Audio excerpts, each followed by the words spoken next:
मैं देवों के देव महादेव के चरणों पर प्रणाम करती हूँ। मैं गौरी पार्वती मैया भवानी के चरणों पर प्रणाम करती हूँ।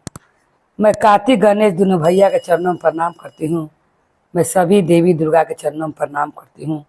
जितने गुरु भाई बहन लोग उनको मैं प्रणाम करती हूँ और महादेव से ही दया मांगती हूँ कि हे महादेव अब सब पर दया कीजिए, अब पल पल दया कीजिए। हे महादेव गुरु भाई बहन लोग, आज आप लोग को मैं माता मंगला की सुचर्चा कथा सुनाने वाली हूँ। एक गांव में नंदनी अपनी माँ के साथ रहती थी। नंदनी के पिताजी गुजर गए थे। उसकी माँ दूसरा दूसरा घर जाकर काम करती थी और उसी से अपना और अपने नंदनी का पालन पोषण करती थी। भोजन का प्रबंध 2 पैसा जो मिलता था उसी से होता था। नंदनी दिन पर दिन सियानी होती चली गई और उसकी माँ की चिंता बढ़ने लगी। नंदनी की माँ जब एक दिन काम करने के लिए जा रही थी, वो क्या देखती हैं कि एक जगह 2 स्त्रियां अपने में बात करती रहती हैं कि माता मंगला के पूजा पाठ से मन चाहा वर मिलता है, जीवन में जो भी कष्ट रहे दूर हो जाता है और उससे पुत्र की प्राप्ति होती है। खाली सच्चे हृदय से मंगला माता के पूजा करना चाहिए। ये सुनकर नंदनी की माँ काम पर से वापस आती है तो अपनी बेटी से कहती है कि पुत्री तुम भी मंगला माता की पूजा करो। नंदनी कहती है मैं तो महादेव और माता पार्वती की पूजा करवे करती हूँ। वो कहती है नंदनी की माँ कि बेटी माँ का नाम अनेक है। मैंने 2 स्त्रियों को बात करते सुनी हूँ कि जो भी कन्या मंगला माता की पूजा करती है उन्हें मन चाहा वर मिलता है और उन्हें पुत्र की प्राप्ति होती है, जीवन में सब कष्ट दूर हो जाते हैं। तुम ऐसा करो कि सोमवार के बाद जो मंगल आता है तुम मंगला माता के व्रत भूखने लगो। नंदनी कहती है हे माँ आपका बात तो सही है, मगर अगर योग वर चाहिए तो उससे विवाह होगा तो उसके लिए धन चाहिए। धन कहाँ से इतना प्राप्त आएगा कि आप मेरा विवाह कीजिएगा, ये बताइए। तब वो कहती है कि पुत्री ये सब का चिंता ना करो, तुम मंगला माँ के व्रत करो। मंगला माँ के व्रत से तुम्हारा जीवन सुखमय हो जाएगा और तुम्हें अच्छे वर की प्राप्ति होगी। पुत्री कहती है ठीक है, जैसी आपकी इच्छा माँ। और वो मंगल के मंगल माता मंगला का व्रत भूखने लगती है। उसके बाद एक दिन उसकी माँ फिर काम पर जाते रहती है नंदनी के, तो क्या देखती है कि एक वृक्ष के तरह, पीपल के पेड़ तरह बैठ कर रोते रहती है। एक बूढ़ी जोर जोर से रोते रहती है। उतने में वो जाती है और पूछती है कि माँ, नंदनी की माँ कि आप क्यों रो रही हैं, ये बताइए। वो बूढ़ी कहती है मैं क्या कहूँ, मुझ पर बहुत भारा आफत पड़ा हुआ है। तब नंदनी की माँ कहती है कि आपके जीवन में क्या कष्ट है, मुझे आप बताइए। तब वो कहती है कि यही कष्ट है कि वृक्ष तरह जो मैं बैठी हूँ ये मेरा पुत्र है। ये सुनकर नंदनी की माँ अचंभों में पड़ जाती है और कहती है कि वृक्ष आपका पुत्र कैसे हुआ, मुझे बताइए। तब कहती है वो बूढ़ी माँ कि मेरा बेटा एक दिन लकड़ी तोड़ रहा था और इसी वृक्ष के नीचे एक ऋषि मुनि बैठे थे। वो लकड़ी के डांड उस ऋषि मुनि के सर पर गिर गया और उस ऋषि मुनि ने श्राप दिया कि तुमने मेरा तप में भंग किया है, तुम अभी इसी क्षण पीपल का पेड़ बन जाओ। और मेरा बेटा पीपल के वृक्ष पर गया। फिर रोने लगा जोर जोर से कि मैं जानबूझकर ये नहीं किया हूँ, मुझे क्षमा कर दीजिए। फिर उन्हें दया आ गई और उन्होंने कहा कि तुम्हारा उद्धार तभी हो सकता है जो कन्या मंगला माता के व्रत कर सके, करती हो और वो तुमसे पीपल के पेड़ से विवाह कर ले, तब उसका सारा पुण्य तुम्हारे पास चला आएगा। मगर वो साल भर के बाद मृत्यु को प्राप्त हो जाएगी। उसका जितना पुण्य है वो तुम्हारे पास चला आएगा। वो मरने से पहले उसे बहुत कष्ट होगा, उसके बाद वो मृत्यु को प्राप्त करेगी। कोई भी कन्या अगर ऐसा मान ले और मेरी बात को सुन ले, वो सब तभी उसका तुम्हें निवारण हो सकता है। बूढ़ी माँ कहती है, जहाँ जहाँ अपने बेटे के रिश्ते के लिए जाती हूँ, कोई भी अपना बेटी के मरने के लिए सुनकर अपनी बेटी को मेरे बेटे से विवाह करने के लिए तैयार नहीं है, क्योंकि जैसे वो पीपल में बरमाला डालेगी, ये पीपल का पेड़ मेरा बेटा बन जाएगा फिर से। कि उस ऋषि मुनि का ये आशीर्वाद है, उन्होंने श्राप तो दे दिया था। ये सारा बात बूढ़ी माँ के लगे से सुनकर नंदिनी की माँ अपने घर पर जाती है। नंदिनी पूछती है, माँ आज मुख पर कैसा चिंता है, आप मुझे बताइए, आप इतनी चिंतित क्यों लग रही हैं। ये सुनकर नंदिनी की माँ कहती है, पुत्री मैं जब काम करने जा रही थी, उस मार्ग में एक पीपल का पेड़ था। पीपल के पेड़ के पास एक बूढ़ी माँ बैठ कर रो रही थी और उनका दुख का मैंने निवारण पूछी तो उन्होंने बताया कि उनका बेटा ही पीपल का पेड़ बन गया है। अगर उस पीपल के पेड़ से जो मंगला माता का व्रत भुगती हो, अगर उनसे वो विवाह कर लेवे तो उनका बेटा फिर से इंसान बन जाएगा और उस श्राप से मुक्त हो जाएगा, क्योंकि उसने एक ऋषि मुनि का तप भंग कर दिया था। लकड़ी तोड़ रहा था, उसी समय वो लकड़ी उस ऋषि मुनि के सर पर गिर जाता है और उन्होंने उन्हें श्राप देता है कि जिस तरह तुमने मेरा तप को भंग किया है, तुम तुरंत अभी वृक्ष बन जाओगे।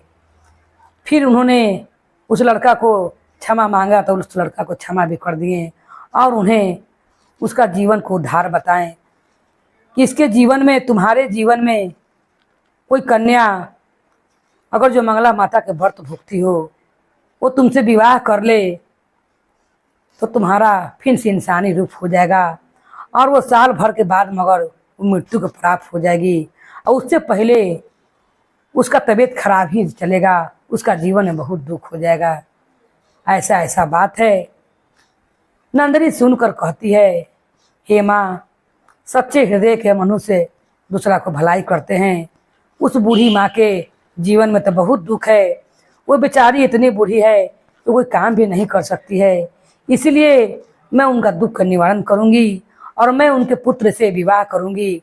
ये सुनकर नंदिनी की माँ कहती है, नहीं पुत्री, तुम्हारा जीवन भी कष्टमय हो जाएगा और तुम साल भर के बाद मृत्यु को प्राप्त हो जाओगी, उससे पहले तुम्हारे जीवन में बहुत दुख होगा।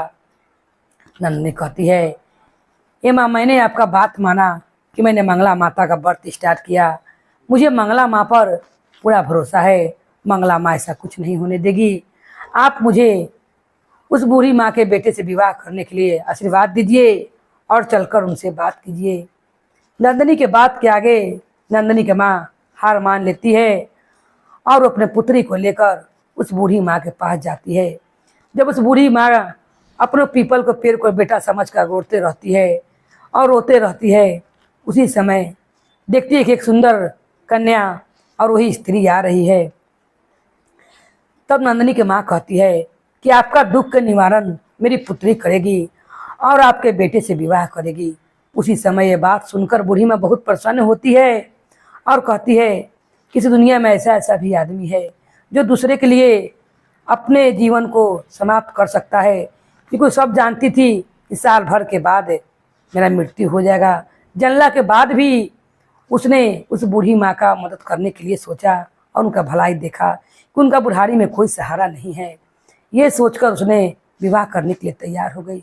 उसी समय बूढ़ी माँ जाती है और जाकर पंडित जी को बुला कर लाती है और बुलाकर लाके उस वृक्ष से नंदिनी को विवाह करने के लिए कहती है।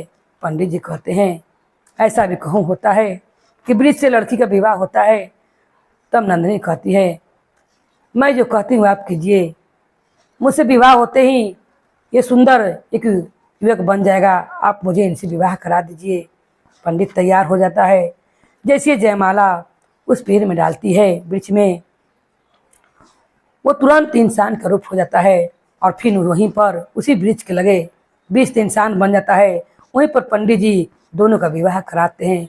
विवाह होते ही नंदिनी अपने सास के घर चली जाती है और उसकी माँ अपने घर पर चले जाती है, बेटी को वहाँ पर छोड़कर।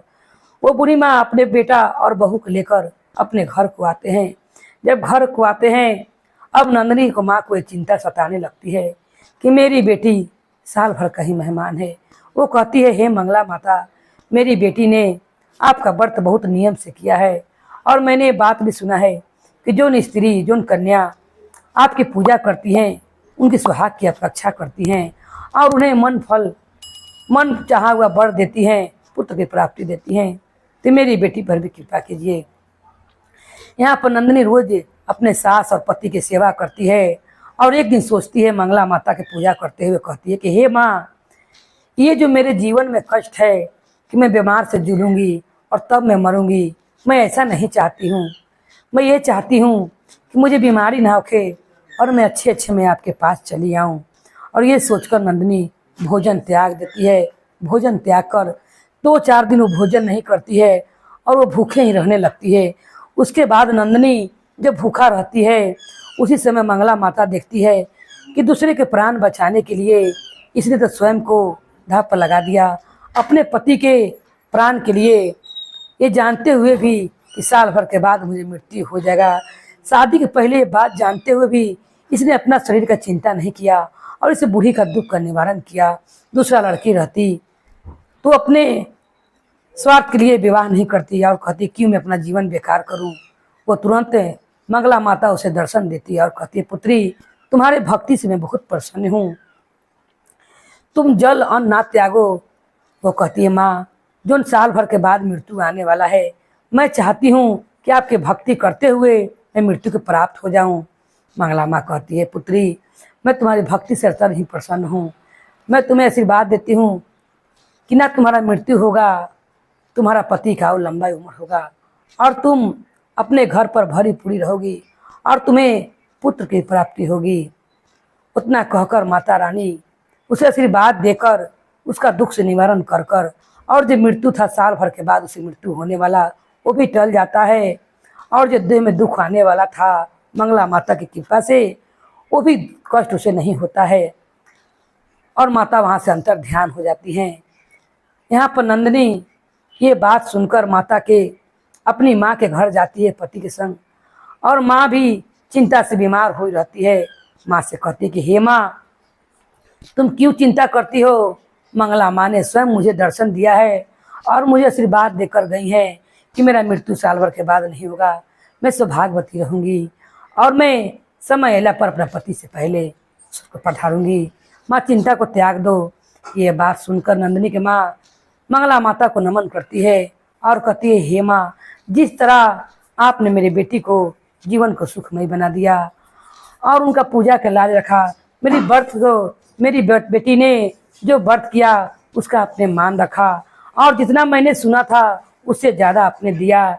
हे माँ, जितने कन्या आपके व्रत करती हो उनको मन चाहा व्रत दीजिएगा और जितने सुहागिन अपने पति के लिए लंबी उम्र के लिए आपका व्रत भुगती हो उनका भी कल्याण कीजिएगा, उन्हें भी पुत्रवती दीजिएगा, पुत्र दीजिएगा, जिस तरह आपने मेरी बेटी को सब चीज़ पूरा किया है। ये कहकर नंदनी के माँ अपने पुत्री को विदा करती है और पुत्री अपने घर को चली आती है और सुखी पूर्वक पुत्री रहने लगती है। फिर कुछ समय बाद नंदनी माँ बन जाती है, उसके घर में एक सुंदर पुत्र खेलने लगता है और उनका भरा पूरा परिवार माता मंगला का गुण गाने लगता है।